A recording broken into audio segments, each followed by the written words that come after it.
ठीक ठीक कह रहे हैं। आखिरी क्वेश्चन लेते हैं हम कुंदन जी का कि Pushpendra sir, please give your views on Tandav and depiction of Hindu gods in web series. हमें क्या करना चाहिए? देखिए, मैं हिंदुओं से एक ही बात कहता हूं मेरे भाई, जो मेरी सारे डिस्कोर्स हैं जो मैं दुनिया भर में कहता हूं। मैं 2 दिन बाद में उड़ीसा जा रहा हूं, कटक में जा रहा हूं। जिस दिन भी इस देश का सनातनी हिंदू अपने इतिहास पे, अपनी सिविलाइजेशन पे, अपने जो उसके सिंबल्स हैं उनके ऊपर फक्र करने लगेगा, उसके ऊपर गौरव महसूस करने लगेगा, इन्फिनिटी कॉम्प्लेक्स का शिकार नहीं होगा और सही इतिहास को सही पर्सपेक्टिव में पढ़ लेगा, तो तांडव नहीं बनेगा, बल्कि बनाने वालों को यह पता चल जाएगा कि हमने बनाई तो इस देश में तांडव हो जाएगा। तो पीके फिल्म नहीं बनेगी। फिर जावेद अख्तर जो अपने को अथीस्ट कहते हैं, लेकिन उनकी हर फिल्म के अंदर अमिताभ बच्चन मंदिर में जाकर के तो कुछ भी कहता है, लेकिन वो आदमी एक दीवार में एक कुली बनाता है उसको वो, और उस पे 786 लिखा होता है, और गुंडों से लड़ते हुए 786 पे बिल्ले पे गोली लगती है, वो रिबाउंड कर जाती है। तो वो अथीस्ट हैं अपने एजेंडे के लिए, लेकिन सारी फिल्मों में उन्होंने यही दिखा। और अगर ये देश ईमानदार होता तो इस देश में 1960 में आप बताइए कि मुगल आजम फिल्म क्यों बनी, इतना ग्लोरिफिकेशन क्यों किया? तो मैं कहता हूं ये एजेंडा बहुत सोच समझ के किया जा रहा है। ये तो आज हिंदू जागा है उसको लगता है। इसलिए तांडव जो फिल्म है, पीके जो फिल्म है, दुर्गा जो है, सेक्सी दुर्गा जो फिल्म है, ये बनेंगी इसलिए कि इस देश का 90% जो हिंदू है, जो 90 से 100 करोड़ हिंदू है, उसे अपने हिंदू होने पे क्यों शर्म है? क्यों वो गलत इतिहास पढ़ के इन्फिनिटी और एहसास कमतरी का शिकार हो गया है? वो ये मानता क्यों नहीं है कि पूरी दुनिया में हमने ज्ञान दिया, पूरी दुनिया को हमने सभ्यता दी, और हमने आज तक किसी को नहीं लूटा। हमने आ रहे यहाँ माले गनीमत का कंसेप्ट नहीं है। भगवान राम अयोध्या गए, सोने की अयोध्या गए, अपनी बीवी को लाए और वापस आए, वहां से एक तोला सोना लेके नहीं आए, किसी की औरतों को नहीं लूटा, उनका हिस्सा बांट नहीं किया।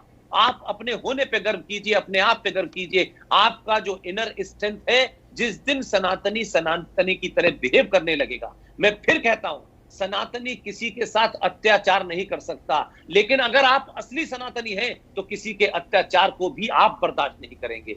और इसलिए ये जो इंटॉलरेंस है, अरे भाई, भगवान रामचंद्र जी ने भी इंटॉलरेंस राक्षसों के खिलाफ दिखाई थी, कृष्ण जी ने भी पूतना के खिलाफ और कालिया नाग के खिलाफ इंटॉलरेंस दिखाई थी। दुनिया में अगर पुलिस डकैत के साथ, बदमाश के साथ टॉलरेंस दिखाने लगे, डॉक्टर बीमारी के साथ टॉलरेंस दिखाने लगे, सेना दुश्मन देश के साथ टॉलरेंस दिखाने लगे, तो देश समाप्त हो जाएगा। टॉलरेंस जरूरी है, लेकिन किसके खिलाफ जरूरी है यह तय करना है। इसलिए मैं ये जो तांडव बन रही है, ये पीके बन रही है, जो बहुत सारी सीरीज आती है, इस पे हिंदू रिएक्शन जब देता है तो मुझे कभी कभी दुख होता है। हिंदू बदले में क्या कोई फिल्म बना सकता है प्रॉफिट मोहम्मद के ऊपर? पे बना सकता है, आयशा पे बना सकता है? नहीं बनाता। इस सब के बावजूद भी नहीं बनाता। आप सोचिए, हिंदू अपने आस्थाओं के प्रति कमिटेड हो, किसी को गाली न दे, लेकिन इस ताकत का उसे कुछ नहीं करना है। 90 करोड़ हिंदू इस बारे में पूछे, we are not going to tolerate any nonsense from any quarter, whosoever he is, whether he is a Hindu or he is a Muslim or XYZ। अभी लखनऊ में या कानपुर में कोई एक होटल था, कोई कैफे था, उसका नाम था अली कैफे।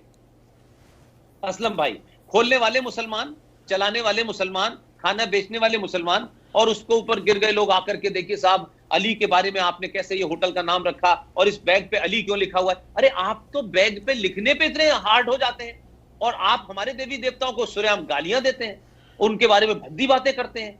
तो मैं कह रहा हूं कि टॉलरेंस की जब लिमिट समझ जाती है तो कमजोर आदमी भी बहादुर हो जाता है। तो ये जो कमजोर समाज है उसकी टॉलरेंस टूट गई है, तो तांडव फिल्म से लेके बाकी फिल्में बनना रुक जाएंगी। आपकी आस्थाओं का कोई मजाक नहीं उड़ाएगा, आपके इतिहास के साथ छेड़खानी नहीं करेगा, क्योंकि आपकी इस जनरेशन को उसका प्रतिकार करना है, उसका काउंटर करना है, उसका जवाब देना है। हमारी जनरेशन इसमें चली जाएगी। इसके बाद जनरेशन जो आएगी तब उसको समझ में आएगा कि भाई इनके साथ बदतमीजी नहीं करनी है, इनके साथ रहना है तो बगैर किसी उसके रहिए, अपनी आस्थाओं को मानिए, नमाज पढ़िए, रोजा रखिए, लेकिन आप इससे डराइए मत, इससे नहीं डरा सकते आप। और पाकिस्तान में तो दुकानें बंद हो जाती हैं आपके पूरे रोजों के जमाने में, हिंदुस्तान में तो खुली रहती है। तो यहां के मुसलमानों से पूछिए जरा, लेकिन ये नहीं समझ रहे कि अगर ये पाकिस्तान में होते तो क्या हाल होता है इनका। यहां तो कुछ भी सब कुछ करो, इस्लाम को मानो या न मानो, मस्जिद में जाओ, नमाज पढ़ो मत पढ़ो, जो दिल चाहे करो, तुम ये मुसलमान हो जाओ वो लेकिन भाई आप उसका फायदा उठा करके उसी देश को तोड़ रहे हैं जिसने पूरी दुनिया में आपके लिए शांति बनाए रखी है।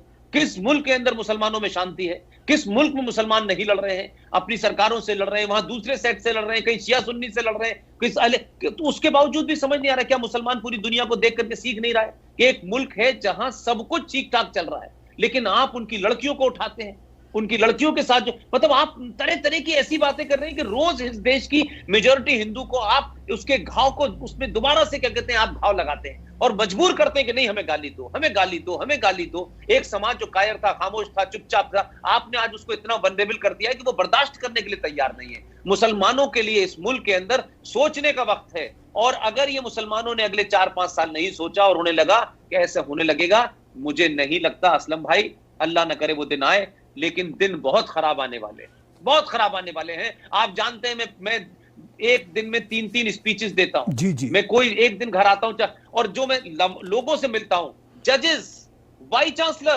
पुलिस के ऑफिसर मिलने आते हैं मुझसे, आप बताइए क्या करें। मैं उनसे कहता हूं नहीं कुछ नहीं करना है, आपको सिर्फ सही को सही कहने की हिम्मत रखिए। बहुत अच्छी इतना लोगों में गुस्सा है जी। मैं बार बार उनसे कहता हूं कि कुछ नहीं कर, मैं यही कहता हूं कि आप जो है बस वो रहे और लोगों को बताएं कि हम तुम्हारी नॉनसेंस बर्दाश्त नहीं करेंगे। इतना मैसेज दे दोगे तो भी काम हो जाएगा, लेकिन वक्त बहुत बुरा आने वाला है। मैं आपके सामने कह रहा हूं और फिर ये उम्मीद करता हूं कि ऐसा ना हो, लेकिन जो जमीन पे मुझे दिख रहा है, मैं भाषण देके उतरता हूं, लोग मुझे कितनों घंटों क्या क्या मुझसे पूछते हैं। मुझसे कोई कहता है पैसे ले लीजिए, जेवर ले लीजिए, हथियार ले लीजिए। मैं सोचता हूं कि ये समाज को क्या हो गया भाई, लेकिन मुझे लगता है कि शायद मैं यही काम करने निकला हूं। उनसे बार बार कहता हूं हथियार की जरूरत नहीं है, यहां पर डर निकल जाए जिस दिन, उसे हथियार की जरूरत नहीं होती। मुसलमान तुम्हारा डर निकाल रहे हैं और जिस दिन डर निकल गया, हथियार हिंदू को उठाने से रोक नहीं पाएगा। ये सरकारें नहीं रोक पाएंगी, ये कोर्ट नहीं रोक पाएगी। ये कोर्ट की भी जिम्मेदारी है कि वो डबल स्टैंडर्ड फैसले ना दे, कि वो शाहीन बाग पे फैसला देती है और कोर्ट की बात को वो लोग नहीं मानते हैं, लेकिन जिस दिन हिंदुओं ने तय कर लिया, कोर्ट क्या करेगी। इसलिए मेजॉरिटी का भरोसा बनाए रखना ज्यादा जरूरी है। ये मुल्क आज भी मेजॉरिटी के वजह से चल रहा है, माइनॉरिटी की वजह से नहीं चल रहा है कि हम सिखों यहां पर आकर के भाषण दें बादली गांव के पास और कहें क्या कहते हैं हमने इंदिरा को ठोक दिया था, अब हम मोदी को ठोक देंगे। ये देश बर्दाश्त नहीं करेगा, ये ऐसा नहीं हो सकता। और मुसलमान वहां बिरयानी खिलाने जा रहे हो, इसलिए क्या कहते हैं कि नहीं हमें इस वक्त मुसलमान हिंदू और सिखों के बीच में खाई पैदा करनी है, ये वो पॉलिटिक्स है जो ओपन नजर आ रही है। इसलिए आने वाले दिन खतरनाक है, अल्लाह ना करे वो दिन आए और आपको सेहतमंद रखें और आप ऐसे ही लोगों को बुलाएं और अपनी बात को मजबूत रखें। आपकी टीम बड़ा काम कर रही है हिंदुस्तान में। आपके बारे में लोग मुझसे पूछते हैं कि भाई ताहिर गोरा जैसे लोगों को आप क्यों नहीं प्रमोट करते। मैंने कहा मैं और उन्हें प्रमोट करूं, मैं तो यही कहता हूं कि यहां कुछ पैदा हो जाए, लेकिन यहां बीच बीच में जो होते हैं वो खत्म हो जाते हैं और सर्वाइव ही नहीं कर पाते सोसाइटी में। ठीक कह रहे हैं आप जी सर। मैं बहुत ममनून हूं पुष्पेंद्र जी, आप खुल के बातें करते हैं और यही हमें अब खुल के बातें करना है। और मुझे मालूम है कि आप बहुत मसरूफ़ होते हैं, आपकी दिन में 2-2, 3-3 स्पीचेस होती हैं, टेलीविज़न के इंटरव्यूज़ होते हैं, मगर हमें आप चाहिए इसलिए कि आपका जो नैरेटिव है ताहिर भाई आगे जाना चाहिए। ताहिर भाई आपके लिए I am always available. So nice of you, always available. आपको अभी कोई आपको सिर्फ बताना है फला दिन में हूं, मैं रात के 2 बजे भी हूंगा, देश में कहीं होगा, मैं वहां से आपके लिए अवेलेबल हूं, क्योंकि आप जो काम कर रहे हैं ये बहुत आसान काम नहीं है। हम जान रहे हैं क्या कहते हैं कि क्या हाल है, पाकिस्तान का क्या हाल है।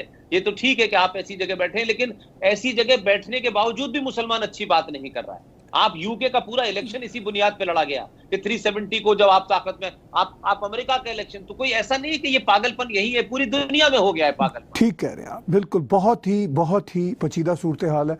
बहुत बहुत शुक्रिया आपका। मैं जितना शुक्रिया अदा करूं अल्फाज कम है कि आपने में वक्त दिया। My pleasure, it's on, my pleasure is honour to me sir. Thank you very much. अल्लाह आपको सेहतमंद रखे। बहुत बहुत शुक्रिया। खुदा हाफिज। Thank you. नमस्कार। बातचीत सुन रहे थे पुष्पेंद्र कुलश्रेष्ठ भाई की। बहुत ही खुल के बातें करते हैं और उनकी बातें जो हैं वो इसलिए इम्पॉर्टेंट है कि उसमें एक ऐसी चिंता है, उसमें एक ऐसा गंभीरता का मामला है जिस पर हम सबको सोचना है कि हम सबको इस प्लैनेट पे भी और प्रिसाइजली भारत में एक दूसरे के साथ मिल के रहना है, एक दूसरे को बुली करके नहीं रहना, एक दूसरे को थ्रेट करके नहीं रहना, मिल के रहना है। मिल के रहेंगे तो हम अच्छे तरीके से ज़िंदगी गुजारेंगे। आज का सुपर चैट मेरे साथ और पुष्पेंद्र जी के साथ देखने और सुनने का बहुत बहुत शुक्रिया।